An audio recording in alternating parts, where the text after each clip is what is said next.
Hi, this will be a tutorial series on creating foliage in Maya. So this is one method of creating different foliage pieces. This is going to be more of a modular standpoint. We're going to be creating these base forms of like a tree-like structure. And then after I UV map and texture them, then I'm going to come back and actually build my individual tree. So what this can do is give us a lot more variety in the type of trees we can build, and they're not going to be so repetitious because we are building it from pieces, kind of like Lego parts, and then we can have all of our different parts and create as many different kinds of trees as we want. So what we're going to do is use NURBS and curve tools to build some of the base tree limbs and tree trunk forms, and then we are going to create NURBS surfaces, convert to polygons for the base tree parts, and then we're going to use polygonal planes to create the leaf structures as well.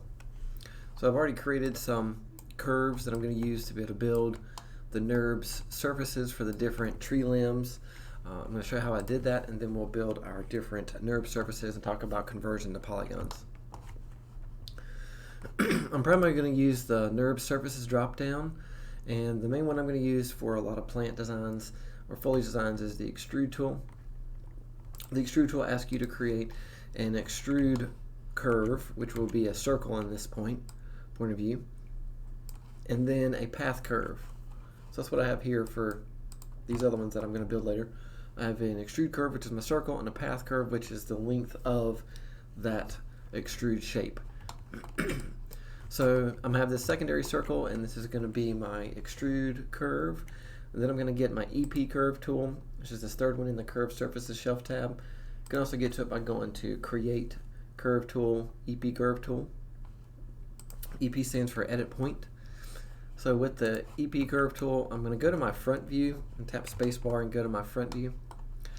And I want to make sure this is completely perpendicular. To get an extrude tool to work properly, we need to make sure the path curve is completely perpendicular to the extrude curve. Alright, to do that with the EP curve tool, I'm going to hold down the X key, which snaps to grid, and I'm going to click on the center grid point, which is the center of that extrude circle, and I'm going to click up to the next, while holding down X, the next grid point, and then the third one. So I have 3 points in my curve that are created so far that are completely straight. Now past that, then I can start to build my curve, and it'll create a pretty perpendicular shape. It's not perfect, but it's better to start this way.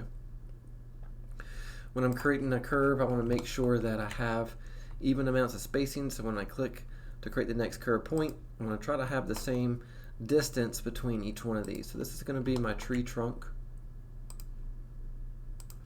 and I'm just going to kind of follow up in an S shape.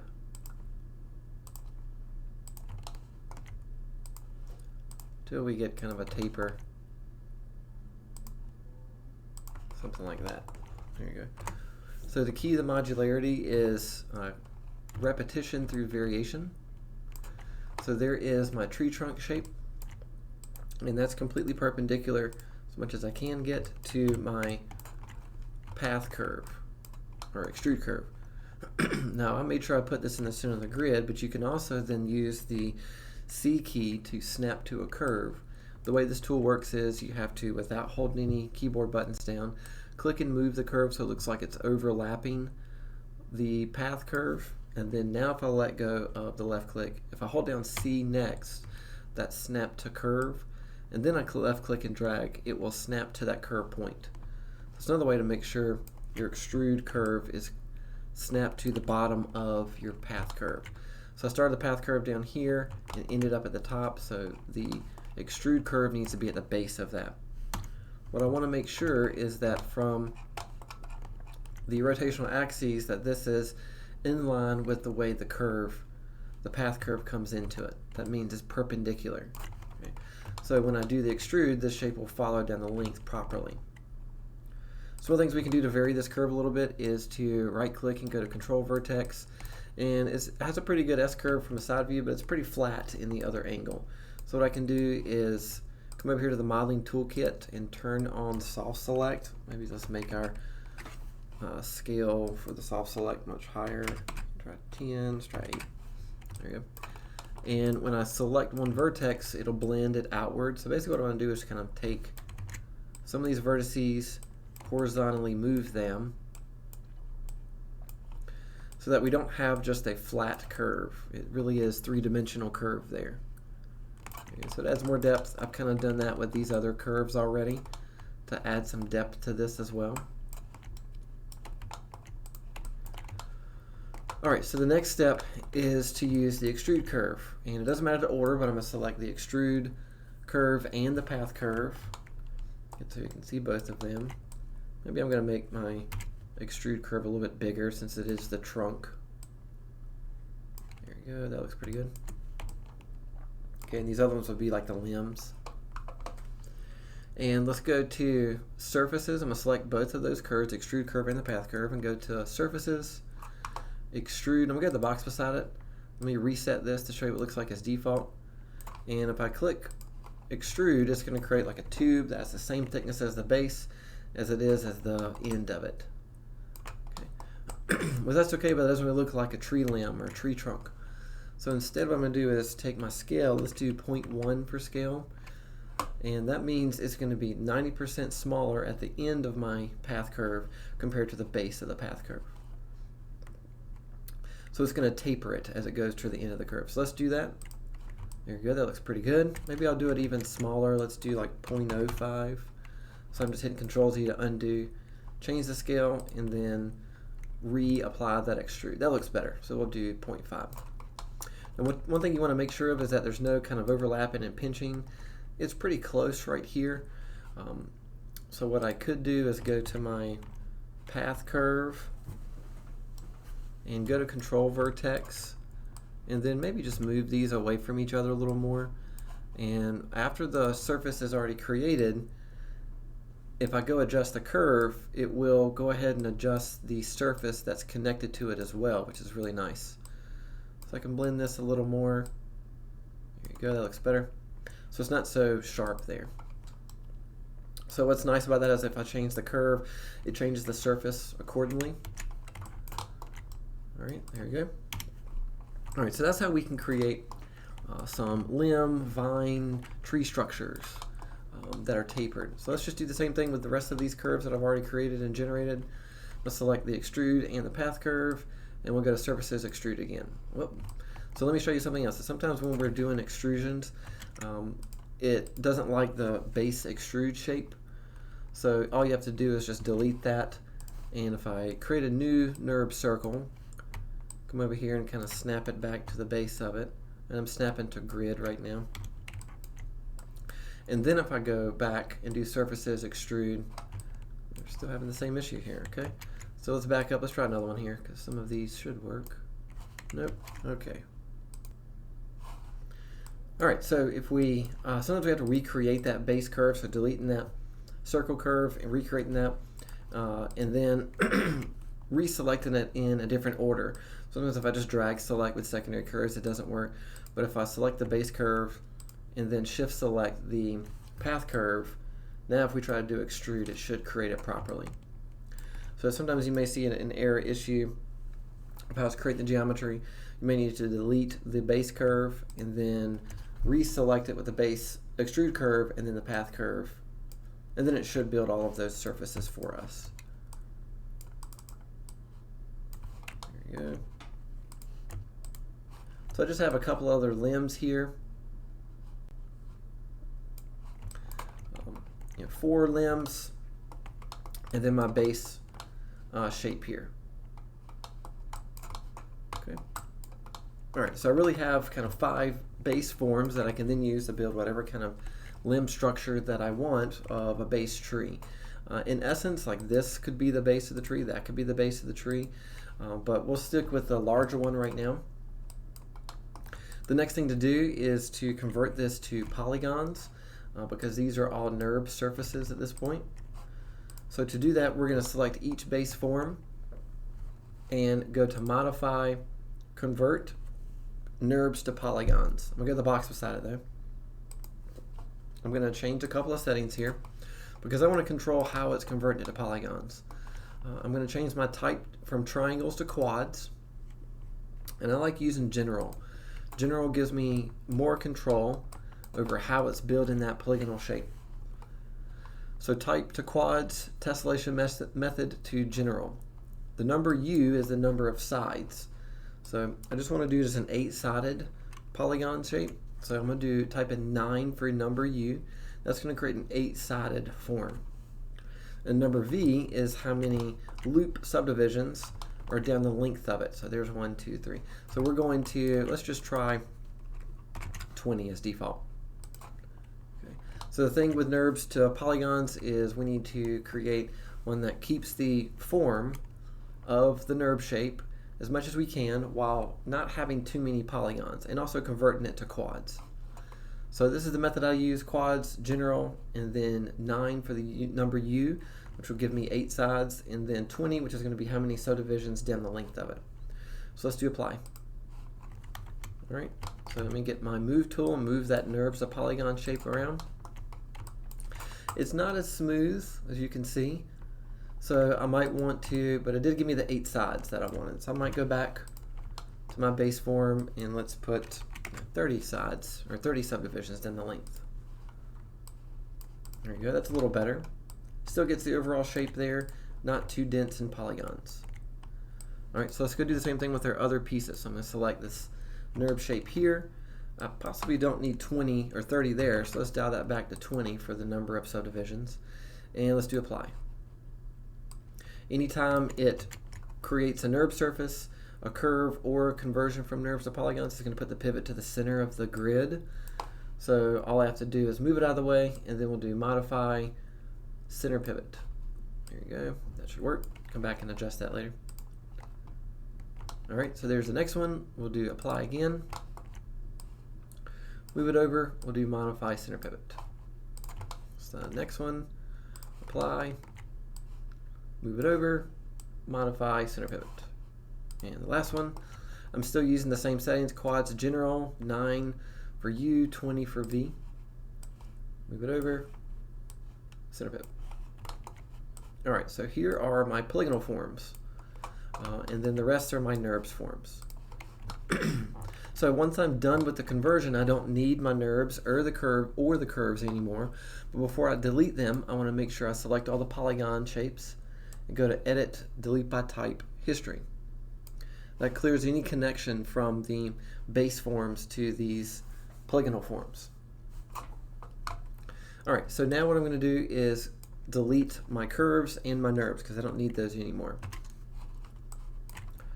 Alright, one final thing to do is to move pivot points before I fill in the holes, because these have caps on them that don't have any geometry. If I go to lighting, two-sided lighting, that changes so I can see both sides, but there is holes or caps that need to be filled. We'll come back and correct that in a minute. But one thing I am going to do is move the pivot point for each of the limbs. Now this is going to be the base form, so I'm really going to leave that one there. What I could do in case I wanted to also use this as a limb as well, as a smaller version, is take that pivot, move it so it's at the center of the base, but then move it up a little bit, about right there, so that way in case I want to use this as a limb, I have some overlap that I can use to adjust rotates. So let's do the same thing here. I'm going to hit D key to get the pivot point, move it down to the base, center it as much as I can, and move it up a little. There you go. That's going to give me the option to blend when I overlap these forms together. Something like that's good. So each one of my limbs, I'm going to make sure the pivot point is roughly in the center of the base, but up a little bit. Do the same thing here.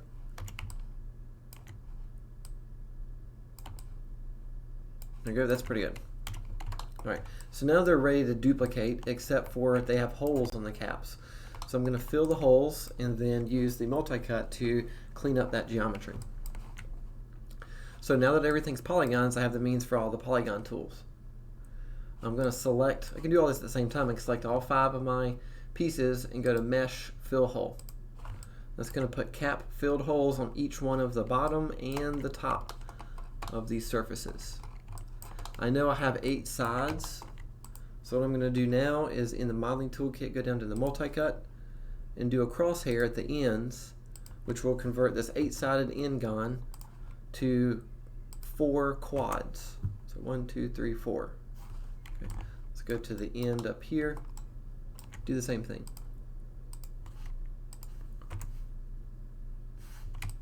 Move so I'm not accidentally selecting other parts. Okay. So that takes, I'll do it again here and then I'll pause the video and skip to the end, but let's turn the grid off for a second. So 8-sided polygons, if you do a crosshair, that creates quads, 4 quads from an 8-sided polygon. Zoom into the end and do the same thing on this cap. So you want to make sure you fill in the gaps, holes, so that way everything does blend properly. All right, pause the video. I'm going to convert the caps for the other 3 into quads. Then we'll come back and talk about other parts of plants. All right, so each one of these now has caps on the bottom and the top. They're all converted to quads. So that way it's all a complete quad polygonal model. So that's how we can convert NURBS curves into surfaces and then convert the surfaces into polygonal shapes. All right, so the next thing we can do is talk about different kinds of leaves. And we can start by creating forms in NURBS, but we can also just use basic polygonal planes and then make adjustments to them. Because we're going to have a lot of leaves, so I'm just going to start with a basic square plane. And because we're going to have a lot of leaves, we can't have a lot of geometry per leaf. Just move it up so we can see it. Because we're going to have to duplicate this leaf a lot. So I usually do a 2 width by 3 depth, and it's a good basis for a leaf. And then I'm going to scale it out and just get vertex and then the move tool and manipulate the vertices so it's a rough shape of a leaf. Okay, something like that. We'll move that back. Scale it in a little bit. There you go. So a base shape for a leaf. Maybe I can take these and kind of move them forward some more. There you go. And that's okay, but what that is pretty flat looking. So now I can create a little bit more variation to add some depth to the leaf. So maybe this leaf is going to be vertical, so it's up a little higher. Take the corner points and bounce these corner points up a little bit. Okay, and then I'll take the middle ones and move those up as well. Or down. Let's move them down. There you go. That looks pretty good. And then kind of blend those corner points back a little bit. There you go. So now we can create some variations with what the base leaf looks like. So basically it's a plane that we just manipulate the form and create a little bit more depth to it. So I can duplicate that. And maybe I'm going to make one that's wider but not as long, maybe a little smaller. Okay, and then I can let's see, this one is going to have be more flat. There you go, still some depth, a little flatter. And then we can have another one that is longer, not as wide, and maybe has more depth to it. So there we go. I have 3 different base individual leaves. Now they're pretty big, so we'll just scale everything down a little bit, proportionate to one another, and then move them so that they're closer together. There you go. All right, the thing with leaves with their pivot point is that we want the pivot point to be at the base of the leaf. So let's get the pivot mode, hit D, and I'm actually going to hold down the V key and snap that to the base of the leaf. So we'll do the same thing with these. Hit the D key, hold down V, snap to the vertex point at the base of the leaf. Same thing here. Hold down the V key, snap to the base of the leaf. There you go. So basically that leaf can now kind of rotate and move based off of the base of it. So that's how we can create individual leaves. All right, the other thing we can create is kind of leaf canopies. And for this one I'm going to use the disc shape. This is a polygonal disc. And this is for when we need a group of leaves. All right, so maybe this big. And the idea here is that when we duplicate leaves around, instead of doing individual leaves, we're going to have like a group of leaves. And we can still do some individual leaves that way, but this kind of saves on some of the space and time needed to produce the leaf structure. So these are like kind of leaf canopies or umbrella type shapes. Can be done pretty easily. We're going to use the soft select tool. So in the modeling toolkit, I'm going to turn on soft select. Go to vertex mode, and I'm going to select the middle and just start dragging that up. And maybe I'll scale that out a little. There you go, looks pretty good. So that will create a kind of canopy leaf structure. So at a pretty high value for the fall off. I can hit the D key and move the pivot point up a little more. And we just need to scale this down some. Pull it down. So we can also create variations with the canopy as well. So I can create one that is a little larger, but a little flatter. And I can create one that is smaller than the original, but more tapered maybe. There we go. So these leaves, the individual leaves and the canopies, will also be having an opacity map, so they won't look like these generic flat forms, right? They'll have more individual detail. Last thing we can do for like leaf structures or vines or anything like that is potentially a like a plane that only has 3 by 3 or something like that, subdivisions to it. I'm going to hold down the J key and rotate this 90 degrees. Is a different way we can structure leaves, and that is to kind of like a leaf canopy. Turn off soft selection for a second. But I'm going to select some like random vertices here and move them back. I'm going to take some other ones and move them forward. Okay. So basically this is going to be kind of like a wall of a leaf structure, or vines, or moss, or whatnot. So I can take that and we can refine a little more by taking some of the top ones, moving them down and in. Maybe this will be the base of it. And we can take that and duplicate that and kind of scale that more. Maybe it'll be taller. Once again, variation, right? So maybe this one is smaller, less pronounced, something like that. There we go. All right, so variation is really nice to have when we're doing plants. So really my entire plant has 5 tree parts, limbs, things like that. It has 3 individual leaves, 3 canopy leaves, and then 3 what's called like billboard leaves or whatnot, plain base leaves. So that'll be it. So it doesn't look like a tree yet, but we're going to UV map and texture this, and then we're building this from a modular standpoint, so that way we can build as many different trees as we want, but we're thinking about it in parts and keeping everything separate before we UV map and texture, so that way we can use all these parts in different ways to build a bigger variety of different types of this tree. So to wrap up this video as far as modeling, one final thing to always consider is to select all of your geometry and do edit delete by type history, and then go back and name everything. So that's one last thing I need to do before the next video, is name all of my parts. Next video we'll come back and talk about UV mapping, then we'll get into texture creation.